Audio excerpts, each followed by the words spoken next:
was said, the common sense is not very common. Is it free education or freedom to education? That's where this difference of entrepreneurs and entrepreneurs. Welcome everyone to Technoli Talks. Today we have an important guest. I don't think we need a lot of introduction about him. Today we have CEO of Advocata Institute. Hi Dana. Hi, Gavinda. Welcome to the show. Thank you very much for having me. Yes. So first and foremost, the very important question where everybody wants answered. What is the actual state of Sri Lankan economy right now? You should have asked it from the Minister of Finance. The jokes apart. No, I think the economy is stable at the moment, regardless of the Middle Eastern crisis that is going on. When I say stable, it is not in a direction of complete collapse or complete interruption of what we have seen in 2022. Of course, that has been achieved over a period of time with many reforms that we have done since 2022 with the crisis.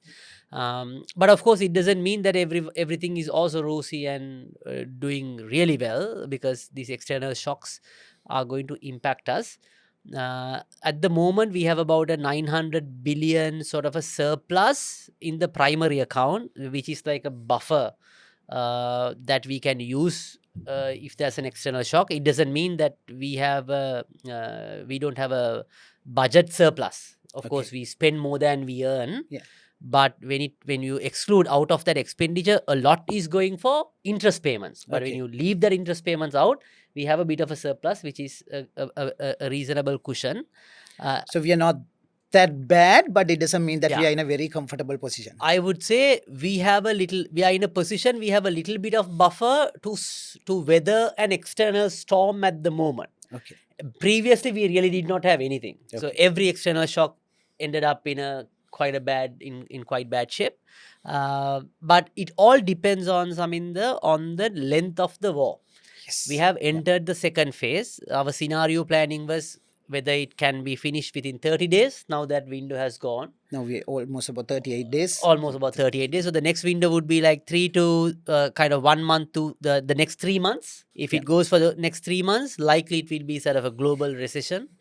And if it's go beyond those 3 months, then it would be very bad. So we are in the second phase without really seeing any signs of like any resolvement or any settlement. So that's where we have to be quite cautious in moving forward. Okay. Right. I think that's some hope for everyone, especially people are involving in education, students, everyone, they're worried about their future, what will happen in the future. So my next question is, I think you have been advocate, I am following you from 2021-22 period, but we have started in 2016 promoting economic reforms, more free market oriented policies, etc. Right? So 2022 conference was about reform now. So Correct. That said, actually that has to be done now, right, at that time. Yeah. So during, like you said, in 2022 to 2023 period, because we were kind of pushed against the wall, the IMF was pressuring us to do certain things. A lot of progressive things happen, but I know you are still think that there is a lot more to be done, right? So delaying these things, what is the actual cost of delaying economic reforms for especially areas like education and health? Got it.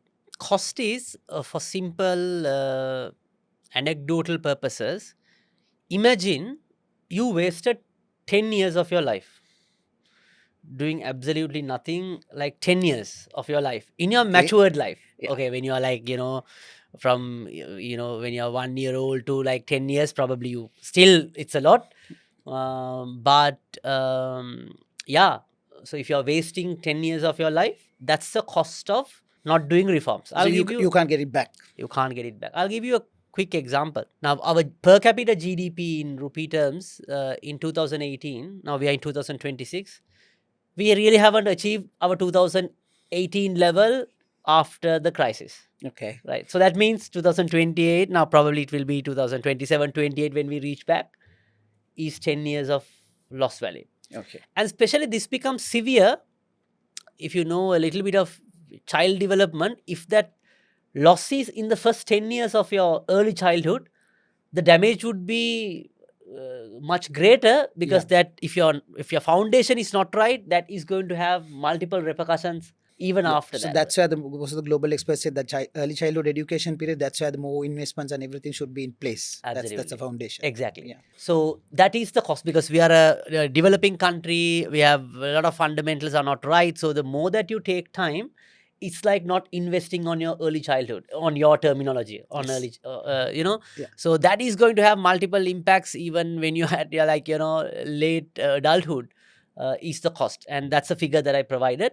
So especially when it comes to education and health, that is going to have a big impact, because unfortunately when you are pushed to the wall and when you want that reform program, you are just maintaining the status quo on things like education and health. You are Yeah, so not trying. that's my question. Now, in a situation like this, government's first focus is to be control the rising living cost, managing essential supply chains, energy, Hmm. keeping electricity on track, things like that.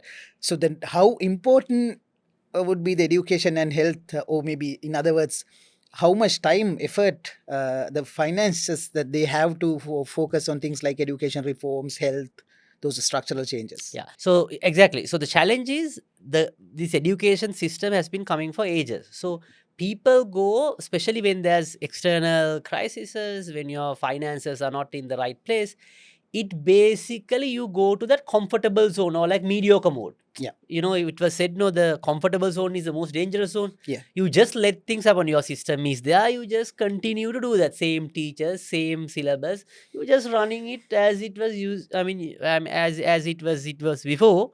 But that's the danger, because the world moves so fast, and you are just maintaining the status quo is not, basically you're going behind, because when you are at the same place, when the world moves forward, it is equivalent in physics terms that you are similar to go behind. So that's the danger, because then your focus is not on education or healthcare or like other stuff. You just try to manage things as, like, you know, you call the daily survival. You just manage the day-to-day operations rather than going to that reform mindset. And that's the cost, and the cost is going back like 10 years backwards, and the repercussions in future is a challenge. And that's why, as you very correctly pointed out, even in 2022 we said it's now. Actually, it could have been reformed yesterday, could have been done like many years Many years ago. back. But at least to do it now, to really, if you want to reap out the results and the impact. Yeah. So the other thing is, yes, we haven't done it. Maybe we had comfortable periods that without global shocks. I know that's the time we would have actually done things like economic reforms, education reforms, Yeah. etc.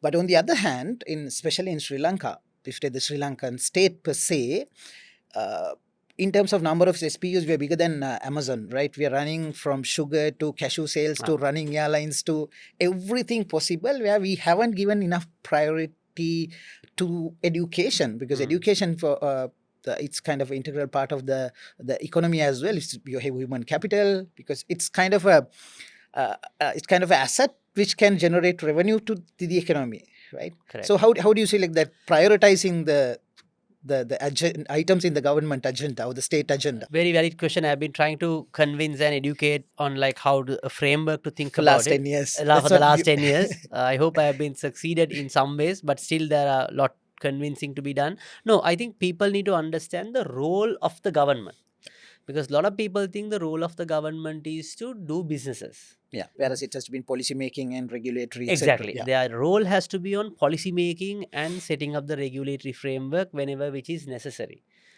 It is like the ICC, or like they are basically defining the rules of the game, whether it's a 20 over match, whether it's a 50 over match, what is the rules, like whether how many reviews, what's the power play, what would be the repercussions if you delay of your fielding time. More into oversight and regulatory. Exactly. So you basically decide the rules of the game. You are not trying to come and play the game, because if the moment the ICC comes and try to play the game, you cannot really see a Virat Kohli or a Sangakkara or a... When the ICC has its own team, it's exactly, not because it's of, and you can see some of the repercussions already when ICC try to intervene too much. So that's the exact way that the government should look at on managing a society. Like, you know, they are on that frame rather than doing the businesses. I'll tell you why it should not be the case, because a lot of people getting to this carried away because of two reasons. One thing, they think it provides absolute security when the government runs it, which is not the case, because someone you runs like a private company knows, when you are running a private enterprise, your mindset is completely different compared to when a government runs. Because when you're risking your own money, Yeah. your own reputation, your brain works at a separate level. Yeah, I think this is the biggest problem government has. One is that, okay, when the government runs, it's about all about social well-being to social security aspect. But if businesses runs on the base on the profitability, whether you like it or not, it's someone else's capital, it's resources involved, the resources scarcity is there, that has to be managed like a proper business entity. Absolutely. But the way the government runs, it goes the other way around, right? Except it's a mindset change. Yeah. For an example, when you play cricket at your backyard versus when you play professional cricket, definitely your mindset has to be different. Especially the league of like IPL to that Absolutely. competitive levels. You are at a different league. Yeah. So the government's mindset is not there. I mean, it cannot be generated because you're without risking your own time and reputation.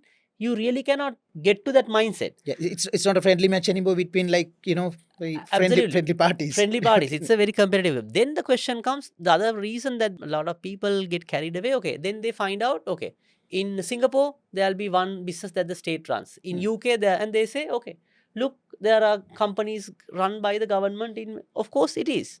But it doesn't mean that their role has to be running the business. Yeah. When you look at the historical framework, there were certain periods that there were no private capital or private investment on certain industries. For an example, a very capital intensive industry highways like could be highways, airlines. There was a time that because these are very cash heavy investments, so no private investor really didn't have money to invest on this. So at that point, since the government can collect a large tax pool, they basically invested it for the sake of basically giving an initiation for that industry.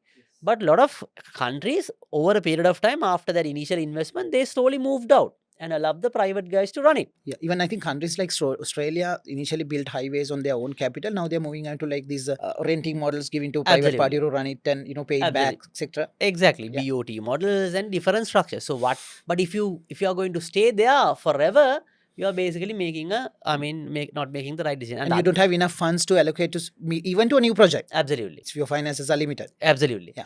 And the second thing is, a lot of people otherwise think, okay, some government entities are already making profits. For an example, even if you look at Sri Lankan businesses, the government banks are making massive profits. Yeah. At what cost? Absolutely. Yeah. At what cost? Yeah. At what cost? And who is supporting the on taxpayer money is at work, because most of the government accounts are with the government banks and they have a lot of internal agreements and main treasury bills, bonds, those happens on the government bank. So likewise, if I also can open a bank and I can push everybody to, you have to come and bank with me, yes, that model then works. Absolutely. So then everyone can make businesses. So that's the other thing, that you forget the cost, because when you give like unlimited credit lines and all that, this is the problem. I'll give you one classic example just for people to understand. At one point, there was a government private sector helicopter service and a government helicopter service. Now, still the government sector helicopter service is very popular because their heli service is operated by the Air Force pilots. Now, for Air Force pilots, who pays their salary bill? Government pays. Pays it. That's taxpayer. Yeah. Right? So basically we pay, right? And at the same time, their fuel, they can have a credit line for fuel through Ceylon Petroleum Corporation. Now, if you and I started in a helicopter service, you and I cannot. Yeah. We have to pay salary. We have to pay the salaries, and for pay the salaries, we have to borrow money sometimes for the initial capital, pay interest, and all sorts of costs. So when you go to the market and when you offer when you price the ticket, of course, our ticket price will be higher. Because of course I have to pay salaries, I have to keep extra pilots, I have to look at their safety and all that. But the government really do not have to do anything. So their ticket prices will be lower. Yeah. And now you are subsidizing a heli service at the expense of the taxpayer money instead of a private guy who is willing to pay 30% taxes on our profits also. Yeah. Right? Now we are killing the guy who is going to pay taxes, and you are promoting a state subsidy for a guy who can actually afford a helicopter ticket. No, not like the common man who is riding a bicycle is not going to go take a helicopter service. So I just gave this example, and it is across the board, it is the same. If you look at the airlines, the sugar company, all these are basically run for the benefit of few. And this is, I generally call, the unemployable relatives of any government high powers. this is the option that they have to offer director board designations and things like that. So it really doesn't make any sense on the productivity of the economy, because just because your one sector makes profit doesn't mean it can be subsidized for the other loss making sectors, because you are looking at an economy at an overall point of view. So that's where generally I have a very hard stance. I mean, not me, but overall, if you really want someone knows basic economic theories, demand supply to what is profitability, what's the cost of finance, would understand, I think. Thanks to you, I think even your Advocata Plus, the Sinhala, the version of your educating policies, etc., has made a lot of difference. People have actually now realizing, yes, nothing is free. There are things that government can do, government can't do, but I know lot more to be done, right? Absolutely. Yeah. And the other thing, Dana, is okay. Now, in a private sector organizations, which have been coming from before education was involving to corporate institutions. So when things are not working well, we go to these radical changes. Right? Overnight, we decide if it is not profitable, that unit, okay, no worries. But if you have to cut down, okay, we'll look after the employee in a separate manner. We allocate for the other companies, things like that. But in Sri Lanka, we have seen, even when the things are very, very bad, we are still thinking about continuous improvements, but not radical changes, whether it's economic reforms or education. But now, if you take education reforms, for say, we are like 20 years behind when you compare to the other countries. Now, recently, UK announced they are one of the largest economic reforms, right, where they have some entitlement, enrichment entitlement, where you have to allocate nature, sports, AI and technology, then academics, everything together, where you can do vocational subjects and academic related subjects together and still complete degrees, things like a massive change thinking about future of work, right? Here we are still negotiating whether it's modular based, whether it's exam based, which the EdXL Cambridge implemented like years ago. Right? Why? What's the thing? It's the bureaucracy or what? Why that? I think there are two things. One is our government size is quite large, and we really haven't attracted people who have a reform mindset. So they are just basically trying to keep the status quo, because the status quo is what benefits them. I mean, not benefits them, but basically that's their comfortable zone. Exactly. They're very comfortable with current system. Exactly. So they really do not want to change, because changing things are uncomfortable, and we really haven't attracted people who really drive for change. Neither they are being incentivized for driving the change. So it is always easy and comfortable to keep the status quo. So as a result, you don't see radical reforms. And I understand. But we are in a position that absolutely that change, right? Absolutely. We are badly needed radical reforms, because the incremental changes no longer is going to work for us, because we are already behind. At a time when you need a surgery, there is no point trying to consider incremental changes. Yeah. So painkillers will not be sufficient. Absolutely. So this is a time, I mean, we are already late. These reforms has to be radical.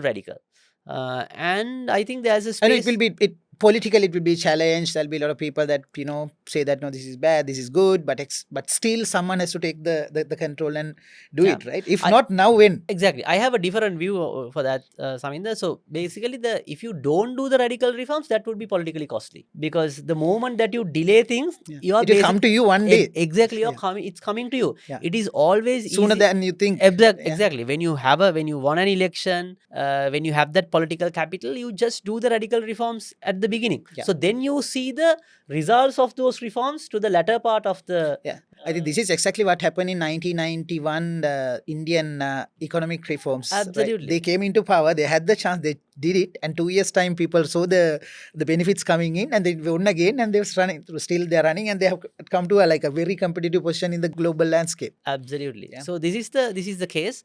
Same with Sri Lanka, because every time the government start reform at the latter stage of office, so then it's very difficult, because no one sees the result. Of course, at the beginning it will be painful, because with the current status quo also there are people who are benefiting.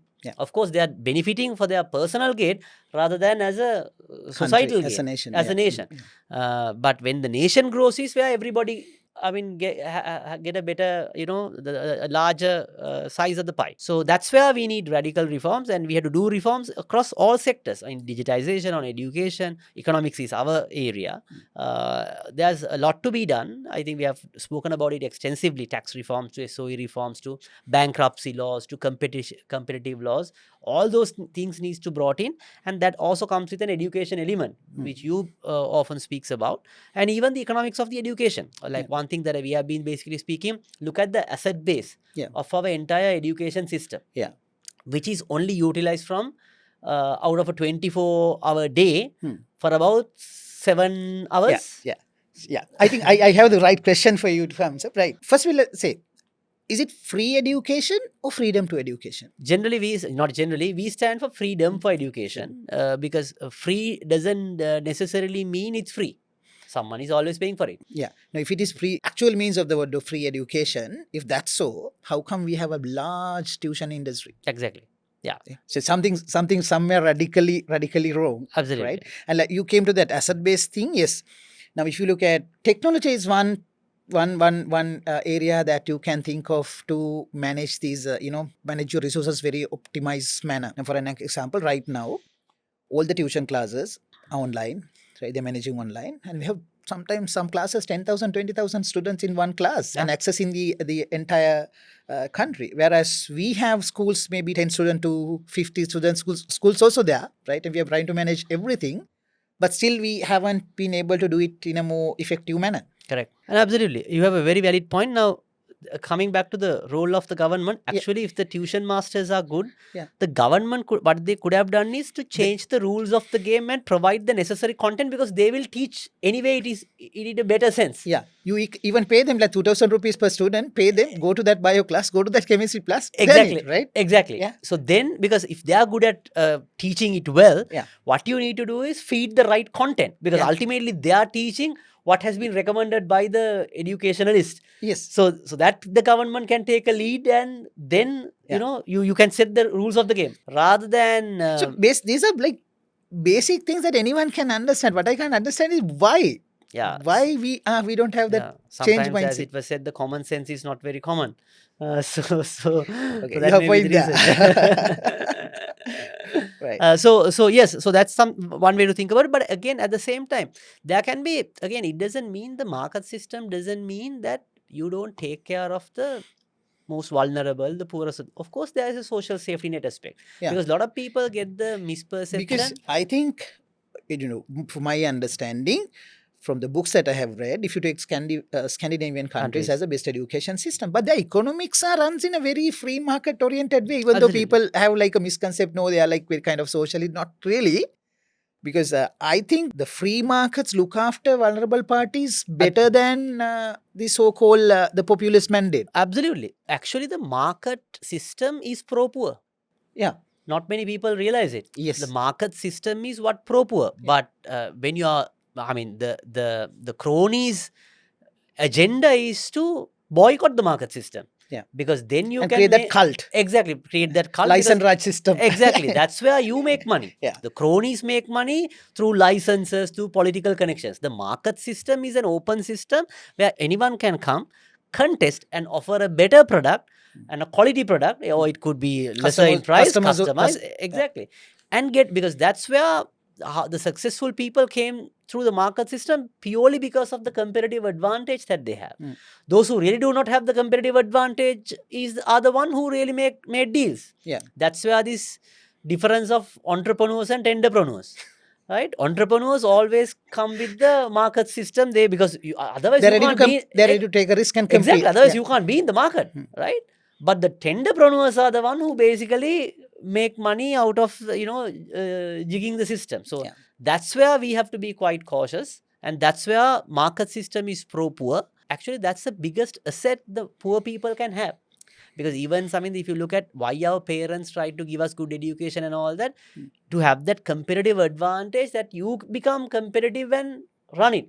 But unfortunately, what happened over a period of time is a lot of people wanted to join the government sector because of the pensions and all that, and they really moved away from that risk-taking ability. I have seen in my life, I have seen about 3 to 4 people who were working under me after their graduations. Very good positions, like sometimes the designation like the data analyst, the business analyst, that kind of a roles. But the moment that they got the government, even teaching, they just give the private sector job and move away. Not without realizing that that the government, if they devalue the money, their pension becomes meaningless, and it Yeah. happened actually after the debt restructuring in 2022. Very much. Your Yes. EPF, ETF really didn't make any meaning after Yeah. that devaluation.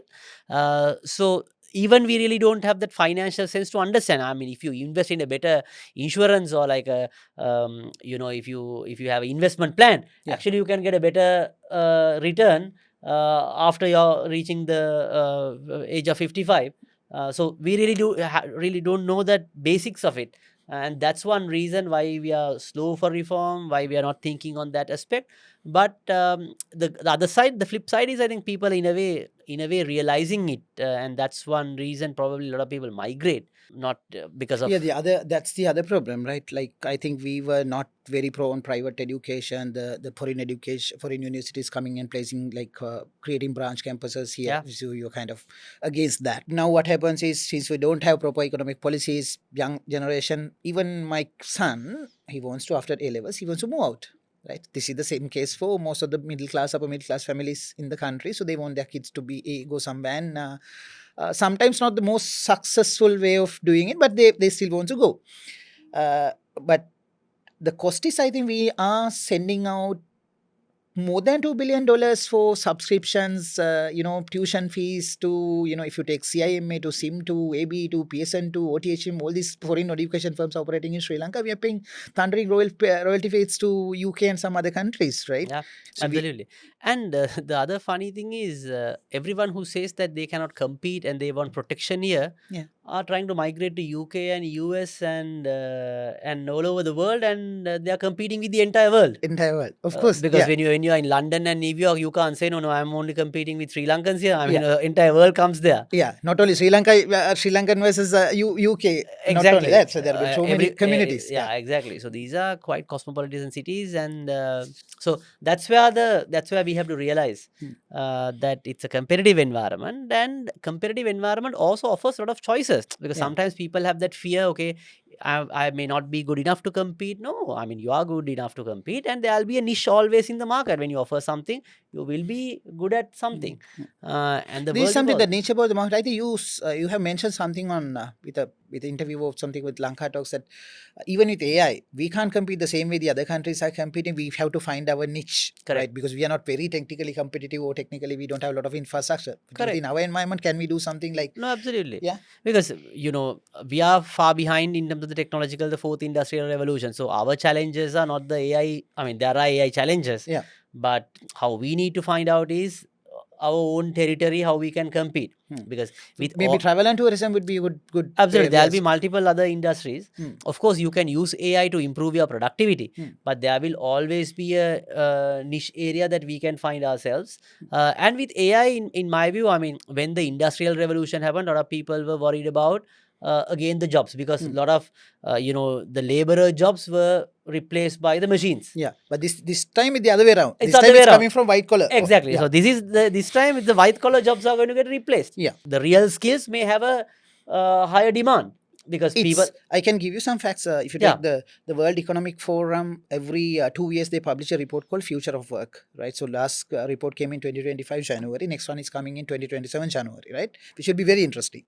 So this is number one skill in demand for 2030. It's AI and big data. It is happening now. You see, it's happening. And there are some jobs that will be challenged, like auditing to basic bookkeeping to accounting to, it will be challenged. But there are so many jobs, even farming, agriculture, right? Childcare, even plumbing, right? There are so much of blue collar job that they think they'll be very much popular and skill demand. Now here in Sri Lanka, we don't have that plan also, right? That vocational pathway. We have German takes and a couple of others institutions do the job. But one third of I think Lakmini did a very nice content about these, exams and how many people we kind of dropped out from the system. So one third of people who sitting for O levels not go to A levels. Even recent results, one third of students who sat for A levels, they didn't have even the 3 simple passes. Only 12% will get into the university. There's so much of people that the massive, almost 50% of our human capital, we are keeping it aside without no degree, no qualification, no diploma, nothing. Absolutely. Now we should have a strategy to get these people. I think this is the ideal moment to go tap that blue collar market, right? Give some recognition. Yeah, no, absolutely. So our strategy has to be completely different, because other challenges, now a lot of people also thinking of opening up a lot of factories and things like that. Now, we need to also realize, like, I mean, how many parents want to let their kids work on a factory? Factory. You know, Yeah. everyone wanted white collar jobs, and Yeah. especially at an education level, or like, you know, regardless of our all flaws, but at least there's some mechanism that is working. Yes. So there you cannot really have factories because you really cannot find people, Yes. right? So then, which is even though we don't have we have unemployment, it's very hard to find exactly, people for factories, logistics, etc. even think of finding a plumber or a mason boss. Very difficult, Very right? difficult. Very difficult, right? So how are I talking about the factory? So Yeah. that's where we have to shift, and also we have to understand the population dynamics. Yeah. Our population is kind of shrinking because our while our birth rate is higher than our death rate, Yeah. with the net migration, Yeah. our population is shrinking. At the same time, our child population, you can see over a period of time, it's declining. Yeah. And most of the schools now have cut down their classes. Yeah. I think you have done a connect from 2007 to 2025. There's a significant drop, right? So and the number of marriages are also coming down. So that means people are really do not want to have kids because it may be also the cost of living and the other uncertainties in the world. Yeah. So in that case, you are having a definitely over a period of time, because the people who stay longer, I mean, who are already in their middle age, they will stay longer because of the development in the healthcare, so on and so forth. So you have a massive aging population challenge. So that's where we have to be cautious, and as you very correctly said, that's where we have to upskill our people who are basically leaving out from the formal education system and upskill them. Yeah. I mean, they fell out from an exam which was set to a certain, because it is guaranteed. No, absolutely. It has been said that okay, only 43,000 will be university. Correct. Technically, this you have to anyway remove. There's no, it's not actually exam. It's kind of a divider. That Exactly. okay. It's just like a exactly. Yeah. So it's like a bus has only 32 seats. I will take the 32 seats. The rest of the people that you have to go in the Absolutely. train or maybe by walk. And or look whatever. at the minimum choice that being offered. Yeah. Like you have biology, commerce. I mean, the world has evolved to a level that so many skill sets are needed. Yes. So just because you can't play cricket doesn't mean you also can't play football. I mean, this is like a cricket test. Yeah. And if you fail from the cricket test, it doesn't mean that you are bad in football. So that's how we have to think on long run. The last two questions. Number one, your hobbies like trekking, right? And you reach to Everest base camp, right? If you take the education reforms, right, and all these AI integrations, the things that you would like to see in your lifetime, right? What would be the base camp level in Sri Lankan education system where we should start?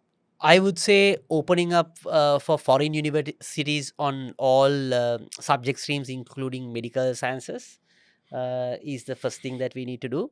The second thing is, if the government really wants to support people, the top brains, maybe they can provide some level of scholarships for the top-notch foreign universities, even. So then that know-how will be coming back to Sri Lanka. So they sponsor the brightest 50 students in Sri Lanka across whatever the subject stream to go to Harvard or Oxford or wherever, and with a mandate of coming back. Because that know-how transfer is also needed, because we need to have better people to go out and learn. Most of the people who went out on scholarship, they never came exactly back. At the moment, the people who are leaving are never returning back, and they are basically supporting the other countries, which I have no problem. But you can. But overall, the education, the universities, the professional education, the technical skills has to open up. Like setting up the with the similar territory, even setting up institutions like German training schools. Yeah.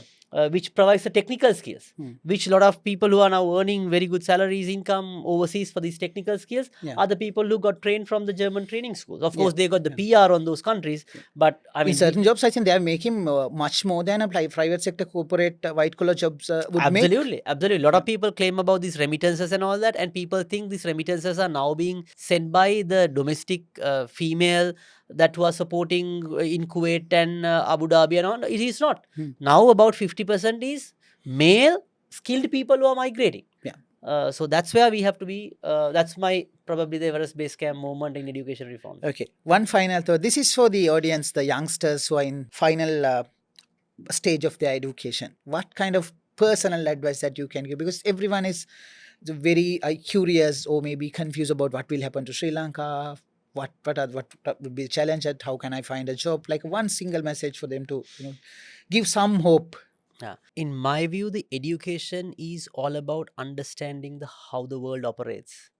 There's nothing called biology, economics, or commerce or anything. It's just you understand how things work. The moment that you understand, realize how things work, that's where you start succeeding. So don't have any boundaries, just learn how the world works and how your mind works.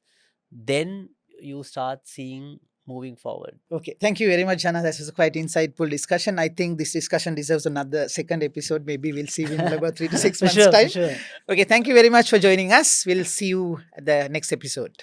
Thank you for Yeah. having me.